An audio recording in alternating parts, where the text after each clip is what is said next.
Okay, welcome to another edition of Trying to Figure This Out. Today I'm going to sit outside while I do this because it's a beautiful day outside. And I've been trying to figure out really what to make these about, and I don't really know. So I'm just going to talk organically from like where I am today and hopefully stop saying like a million times. I heard something earlier I wrote some stuff down. I heard something earlier that was saying your lowest point can be the doorway to your highest self. And that really kind of resonated with me. Today's October 14th, and in 2 days is the 1 year anniversary of my son's death. And I'm not really sure where I am with that. I don't know where I'm supposed to be, honestly. So I'm just kind of really figuring it out, right? Isn't that like the purpose of this? So, a few things that I have written down. One thing that I've been very conscious of since Mitchell has died is making a point to find joy again in life. And I don't really know how that's possible after you lose a kid. Well, anytime you go through a massive grief, I guess. You're not quite sure how you're ever going to really find happiness again. But in this video I watched, I'd have to go back and find it to tag it because I think that would be important. It also said when your heart breaks, it's not just misfortune, it's something deeper happening. And I do, in some weird way, agree with that. I do agree that there is something much deeper happening to me in this heartbreak. I don't really know what it is, but it's definitely there. You know,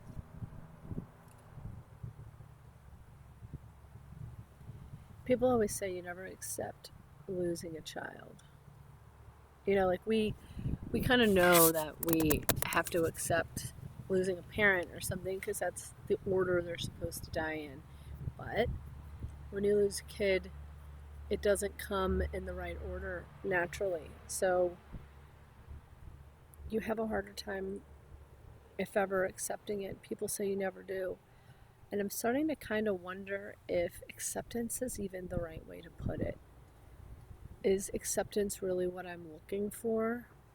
I don't know. I think there's a part of me, in order to ever be able to live, just live, and not be stuck in this pattern of this horrible yet beautiful circle going round and round of knowing the love and understanding that I wouldn't feel such grief if I didn't have so much love. But then just getting really stuck in that he's not here. So on some level, I have to accept that he's gone and that he's not coming back. Because if I don't accept that on some level, then I'll just be stuck in this revolving door. There's a great book I read pretty early on. My brother got it for me. I'm sure through this podcast I'll talk about different people in my life and their different roles. He got me this book called Off the X. I'll post it. Talks a lot about 3 different people in a loss and grief. You know, one never gets off the X, just stays in that circle that I'm talking about. The next one somewhat gets off of it. I think I may be explaining this wrong, but somewhat gets off of it and somewhat learns to live. And then the third one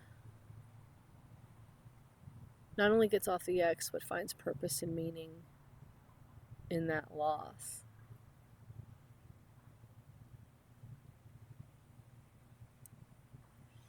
I really want to be that third person. I don't know if I can, though. I don't know if I will. I don't know. It's a weird place to be. We have to essentially, I have to get out of this revolving thing that I've been in for a year, and everybody says you can't put a timeline on grief. You just gotta allow it to be. And it's like, listen, I don't want to be in this path forever. I don't want to feel this way all the time. I don't want to, I just don't. So how do we figure that out? I don't know. Is it acknowledging that I don't want to be here for the rest of my life? Is it acknowledging that I want to move forward? I feel like you say that in society and people are like, oh my God, you lost your child. How dare you want to move on from it? It's like, bro, I sound like my daughter. It's just kind of like, if I don't somehow move on, if I don't find a way to really move on, I'm never really going to live. And the whole purpose of life is to live. And living comes with good and with bad. I get that. I understand you can't have the good and the bad. I live that every day.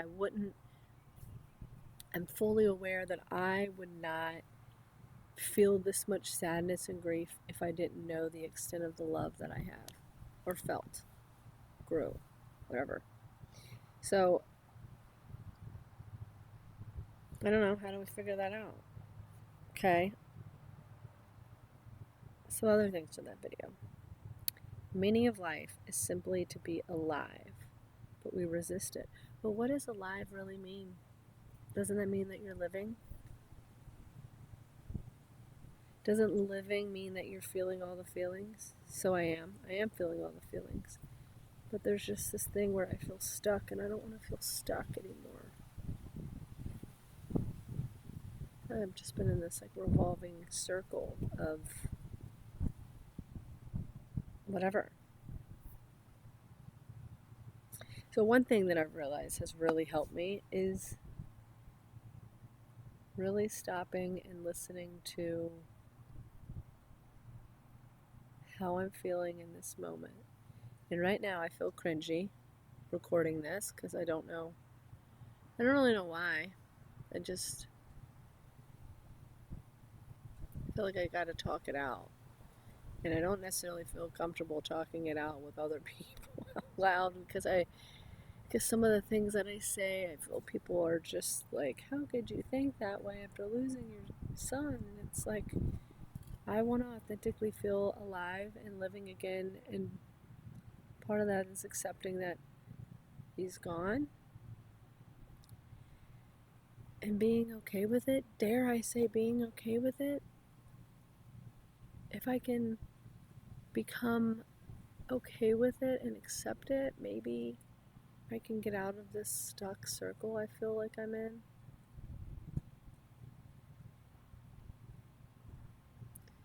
I don't know. I feel like this was really off the cuff.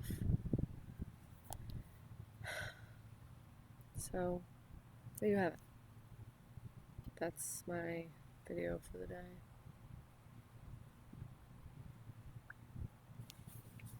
Let's go talking. Later.